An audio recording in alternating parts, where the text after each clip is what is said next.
আপুনি মাদক দ্ৰব্য সেৱন কৰে নেকি? আজি বৰষুণ দিয়াৰ কাৰণে ৱাকো কৰিব নাপালোঁ।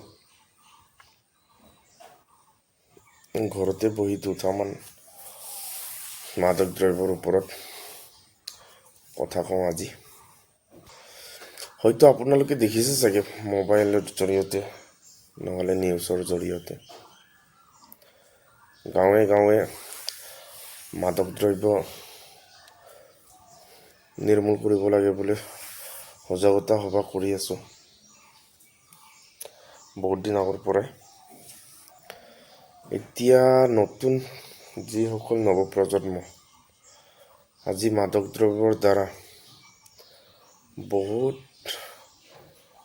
এটা ডাঙৰ সমস্যালৈকে ঘৰখনক পৰিচালিত কৰি লৈ গৈ আছে। যাৰ ঘৰত মাদক দ্ৰব্য সেৱন কৰা ল'ৰা ছোৱালী আছে, যেনে ভাং, ড্ৰাগছ, হেৰ'ইন এনেকুৱা টাইপৰ, আৰু যাৰ ঘৰত আছে এই ঘৰত বহুত অশান্তিত ভুগি থকা দেখিছোঁ। যাৰ ঘৰত এনেধৰণৰ ল'ৰা ছোৱালী আছে সিহে বুজি পায় ভাগ ড্ৰাগছ কি বস্তু। ভাগ ড্ৰাগছৰ জৰিয়তে নতুন ল'ৰা ছোৱালী, নতুন প্ৰজন্মৰ ল'ৰা ছোৱালী কিমানজনে নিজৰ জীৱন শেষ কৰি পেলাইছে। এই বস্তুটো প্ৰথম সংগদোষৰ পৰাই হয় বুলি মই ভাবিছোঁ। কাৰণ ওচৰে পাজৰে যদি গাঁৱত যদি কোনোবাই এজনে যদি খোৱা ল'ৰা যদি থাকে বা ছোৱালী যদি থাকে, তেতিয়াহ'লে আপুনি এজনৰ পৰা দুজনলৈকে বৃদ্ধি কৰে। যেতিয়া নেকি এবাৰ কেনেবাকৈ যদি ল'লে, তাৰপিছত আকৌ নেক্সট টাইম আকৌ এবাৰ এনেই আৰু ট্ৰাই কৰি চাওঁ বুলি লয়।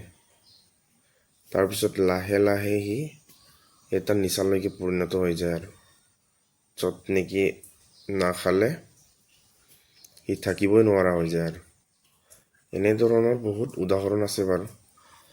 খাই মেলি বহুতকেইজন আমাৰ মিচিং ল'ৰা ছোৱালীও মৃত্যুমুখত পৰিছে। গতিকে নিজে যদি বুজি নাপায়,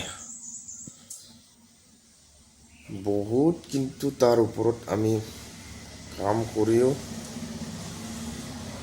ফল নোপোৱাৰ নিচিনাই হয়। তাৰ মাজতো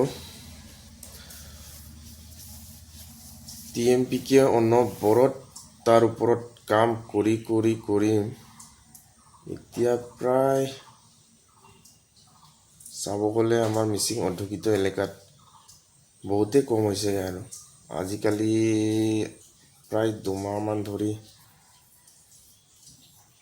তেনেকৈ আগৰ নিচিনা শুনিবলৈও পোৱা নাই। তাৰ কাৰণে যদি কোনোবাই ল'ৰা ছোৱালী যদি মোৰ ভিডিঅ'টো কেনেবাকৈ পায়, নিজৰ জীৱনৰ ওপৰত অলপ মৰম কৰক। খোৱাৰ পাছত যে ঘৰখনৰ যি জুৰুলা অৱস্থা হয় হয়তো সকলোৱে বুজি পায়। এই পৃথিৱীত মানুহে জিম বুলি কৈও বহুত মানুহে জীয়াই থকাৰ সুবিধা নাপায়, মৃত্যু মুখলৈকে যোৱা দেখিছোঁ। কিন্তু আমি নিজে মানুহৰ জীৱন, মানৱ জীৱনৰ জীৱশ্ৰেষ্ঠ মানুহ হিচাপে জন্ম লৈ মেলি আমি কিয় নিজৰ আয়ুটোৰ হিচাপত আমি জীয়াব নোৱাৰিম? গতিকে তাৰ ওপৰত ধ্যান দি সকলোৱে ভাং ড্ৰাগছৰ পৰা আঁতৰি থাকক। নিজৰ জীৱনৰ ওপৰত